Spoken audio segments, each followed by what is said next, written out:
Hello everyone, welcome back to my channel. Myself Dipen Singh and you are watching Account Spaces. So guys, today we are going to start our new chapter that is journal which is very important. ये जो chapter journal है ये important इसलिए हम लोगों के लिए क्योंकि इस चैप्टर से ही हम लोग प्रैक्टिकल के पार्ट को स्टार्ट करने वाले हैं। जर्नल जो है वो सबसे फर्स्ट पार्ट आता है रिकॉर्डिंग का और इसी से आपकी रिकॉर्डिंग की जो प्रोसेस है वो स्टार्ट होती है। ओके, तो हम लोग इसको स्टार्ट करते हैं और इसको अच्छे से समझेंगे क्योंकि अगर आपको ये वाला चैप्टर नहीं समझ में आएगा तो आपको जो आगे के जो फर्दर चैप्टर्स हैं वो आपको समझने में प्रॉब्लम होगी। इसलिए इस चैप्टर को बहुत अच्छे से समझिएगा। Okay, so let's start. Okay, so our next chapter जो था वो हमारा जर्नल है। ठीक है, जर्नल के बाद आता है बुक्स ऑफ ओरिजिनल एंट्री। इसको हम लोग बुक्स ऑफ ओरिजिनल एंट्री भी बोलते हैं। क्यों बोलते हैं? The books in which a transaction is recorded for the first time from the source of document are called books of original entry। जो बुक्स है द बुक्स, ठीक है, जो बुक्स है in which transaction is recorded for the first time, जिसमें पहली बार transaction को रिकॉर्ड करा जाता है from the source of document, जो हमारे पास डॉक्यूमेंट्स के सोर्स होते हैं उसको हम लोग बुक्स ऑफ ओरिजिनल एंट्री बोलते हैं। ठीक है, journal is one of the basics books of original entry. जो जर्नल है वो बेसिक बुक है ओरिजिनल एंट्री की, in which transactions are originally recorded in chronological order according to the principle of double entry system।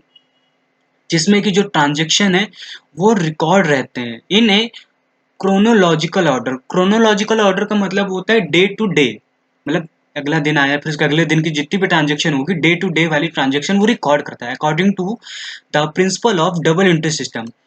Double entry system का जो principal है उसको principal को फॉलो करते हुए ये एंट्रीज करता है। ओके, इसके बाद आता है कि जर्नल पे हम लोग, तो the word jour means day. Okay, तो journal there of means a daily record of business transaction. हमने जैसे अभी पहले पढ़ा कि जर्नल जो होती है वो डेली ट्रांजेक्शन को रिकॉर्ड करती है। Thus, a journal is a simple book of account in which all the business transactions are originally recorded in chronological order and from which they are posted to the ledger account at any convenient time। Okay, तो इसमें जो journal होती है इसमें हम लोग जो सबसे पहले एंट्री करते हैं, ये हमारा फर्स्ट पार्ट है रिकॉर्डिंग का। इसमें हम लोग डे टू डे वाली जो ट्रांजेक्शन होती है उसको रिकॉर्ड करते हैं, उसको इसके बाद हम लोग लेजर में पोस्ट करते हैं किसी भी टाइम, मतलब आपको जब भी कन्वीनियंट टाइम, मतलब जब आपको सुविधाजनक लगे। ओके, इसके बाद हम लोग आते हैं फीचर्स ऑफ जर्नल में। जर्नल के क्या क्या फीचर्स हैं। ओके, अभी हम लोगों ने books of original entry journal में बताया कि बुक्स ऑफ, अब आता है features of journal. Books of original entry, every transaction is first recorded in the journal, hence the journal is called books of original entry। अगर may be MCQ में आपका question आ सकता है कि जर्नल को किस और मतलब अदर नेम से किस नेम से जाना जाता है, तो आपका एक ये भी है कि बुक्स ऑफ ओरिजिनल एंट्री से भी हम लोग जर्नल को जानते हैं। ठीक है, तो बुक्स ऑफ ओरिजिनल एंट्री जो ट्रांजेक्शन होती है वो फर्स्ट सबसे पहले जर्नल पे ही रिकॉर्ड होती है। सेकंड है help in preparation of subsidiary book. Journal record the debit and credit aspects together, clearly indicating the account which get affected by a transaction. जो जर्नल होता है वो डेबिट और क्रेडिट के जो ट्रांजेक्शन होते हैं उनको एक साथ मतलब आपको नोट करता है। Clearly indicating the account which get affected by a transaction, और क्लियरली इंडिकेट करता है, साफ साफ इंडिकेट करता है जो अकाउंट उससे अफेक्ट हो रहा है।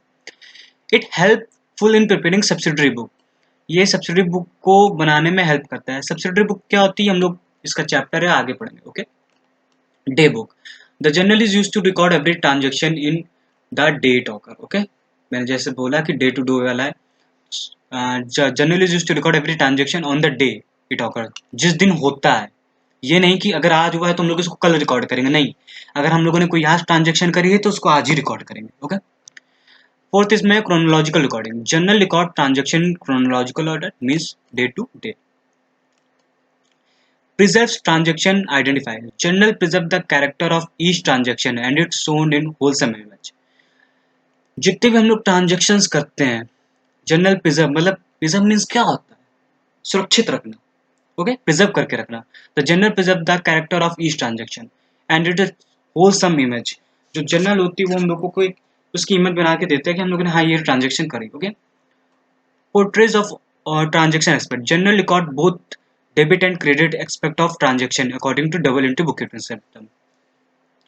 जो जर्नल है वो डेबिट और क्रेडिट के जो एक्सपेक्ट्स मीन्स होते हैं, कह सकते हैं जो चेंजमेंट होते हैं, ठीक है, एक साथ ट्रांजेक्शन्स को रिकॉर्ड करता है according to double entry book keeping system. जो डबल एंट्री बुक कीपिंग का जो प्रिंसिपल कह सकते हैं, जो सिस्टम है, उसके अकॉर्डिंग जो जर्नल होता है वो डेबिट और क्रेडिट के जो ट्रांजेक्शन होते हैं उनको एक साथ रिकॉर्ड करता है। ओके,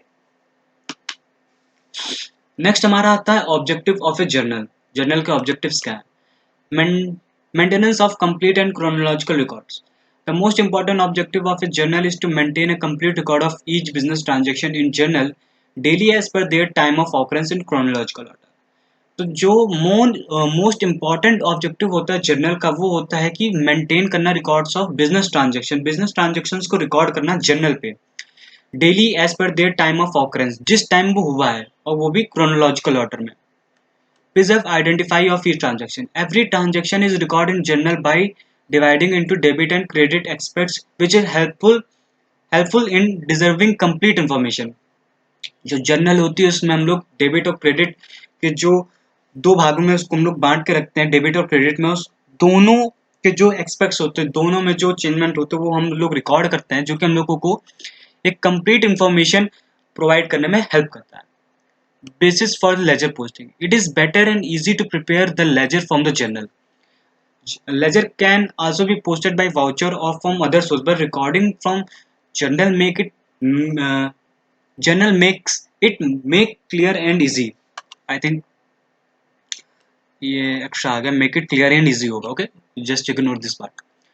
तो जो जर्नल होता है वो लेजर को प्रिपेयर करने में बहुत ही एक कह सकते हैं अच्छा और इजी सरल तरीका, ठीक है। जर्नल से जो लेजर हम लोग बनाते हैं वो पोस्टेड वाउचर्स के भी हो सकता है और अदर सोर्स से भी, लेकिन अगर हम लोग जर्नल से वो रिकॉर्ड करेंगे तो वो अच्छा भी रहेगा, क्लियर भी रहेगा और इजी भी रहेगा। इसीलिए जब हम लोग लेजर बनाते हैं तो जर्नल से बनाते हैं। ओके, लेजर, अभी आप लोग सोचेंगे लेजर क्या है, इसका एक चैप्टर है, बहुत अच्छा चैप्टर है, बिल्कुल आसान है, वो आपको समझ में आ जाएगा। सब तक पहले हम लोग जो सबसे इंपॉर्टेंट है वो देखते हैं।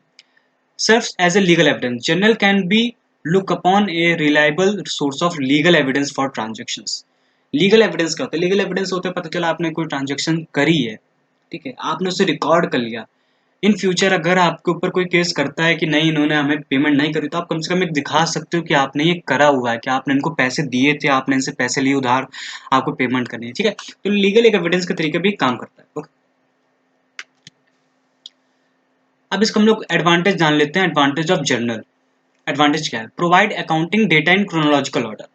सिंपल सा है, जो हम लोगों को ट्रांजेक्शन्स होते हैं जर्नल पे, हम लोग को क्रोनोलॉजिकल ऑर्डर यानी डे टू डे लाइफ वाली में प्रोवाइड करता है। Possibility of error reduce. जो भी हम लोगों से एरर्स होती है अमाउंट की, मतलब डेबिट और क्रेडिट में, वो हम लोग क्या होते हैं साइड टू साइड लिखे रहते हैं। जैसे डेबिट के साइड पे डेबिट का हो गया, क्रेडिट के साइड में क्रेडिट का हो गया, और उसको हम लोग कंपेयर भी कर सकते हैं। अगर बाई चांस कोई गलती होती तो हम लोग वो सुधार सकते हैं, तो पॉसिबिलिटी ऑफ एरर रिड्यूस हो जाता है। Explanation of the transaction. जब हम लोग जर्नल की एंट्री करते हैं तो उसमें क्या होता है, हम लोग नीचे एक नरेशन भी लिखते हैं जो कि उस ट्रांजेक्शन को एक्सप्लेन करना चाहता है। अब भाई पता चला हमने ट्रांजेक्शन तो नोट कर दी, अब आपको पता है कि क्या ट्रांजेक्शन थी, बाई चांस किसी सामने वाले को दिखाना हुआ तो वो कैसे समझेगा कि आपने क्या ट्रांजेक्शन करी, तो हम लोग नीचे एक नरेशन लिखते हैं कि उस ट्रांजेक्शन के बारे में। ओके, तो एक्सप्लेनेशन ऑफ द ट्रांजेक्शन, तो ट्रांजेक्शन का हम लोग एक्सप्लेनेशन भी नीचे लिखते हैं। Ledger posting of transaction. जो जो जर्नल है वो बेस है पोस्टिंग किसका? लेजर का। जो लेजर हम लोग बनता है वो बेस किसके बेस से बनता है? जर्नल। तो जर्नल हो गया बेस, हो गया लेजर के लिए जब हम लोग उसको पोस्ट करते हैं। ओके, इसके बाद लोकेशन ऑफ एरर। जहां भी हम लोग को कुछ भी गलती होती है या फिर डिसएग्रीमेंट होता है किसी भी ट्रायल बैलेंस में, पता चलता है यहाँ गड़बड़ है, तो हम लोग उससे देख सकते हैं। ये हम लोगों को एक कह सकते हैं सुविधा प्रोवाइड करता है, जो कि जो भी हम लोगों की गलती हुई उसको हम लोग जाके देख सकते हैं जर्नल पे कि यहाँ से हुई है। तो ये हम लोगों को लोकेशन ऑफ एरर ये बता देता है। ओके, ट्रायल बैलेंस में हम लोग जब नोट करते हैं तभी हम लोगों को बाई चांस अगर कुछ भी मिलता है तो हम लोग जाकर जर्नल में देखते हैं कि क्या हम लोगों ने गलत नोट कर दिया। ओके, इसके बाद आते हैं लिमिटेशंस पे।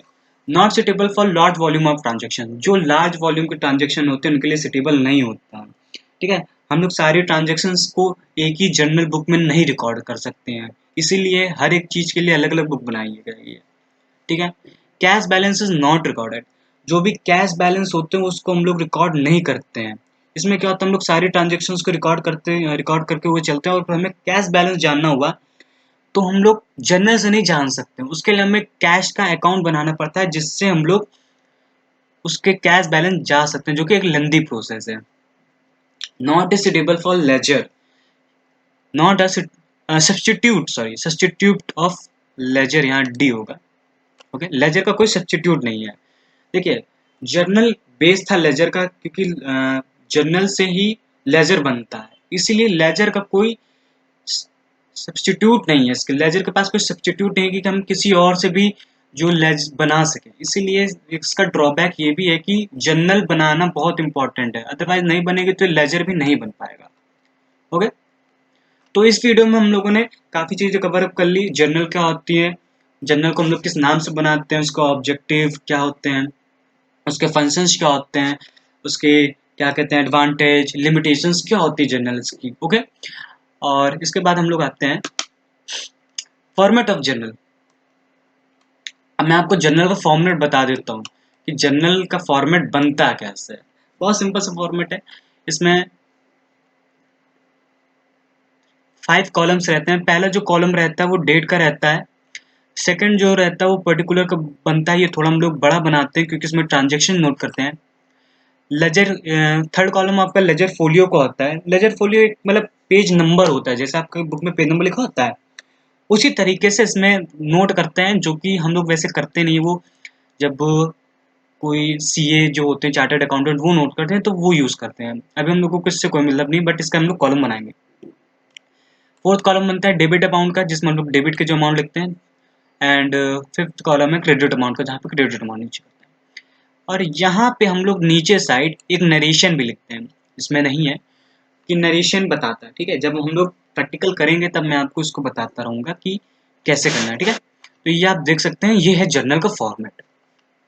ओके, तो आज की वीडियो हम यहीं पे एंड करते हैं। आई होप आपको जितनी भी मैंने चीज़ बताई है कि books of original entry, journal, advantage, limitations और फॉर्मेट ऑफ जर्नल अच्छे से क्लियर हो गया होगा।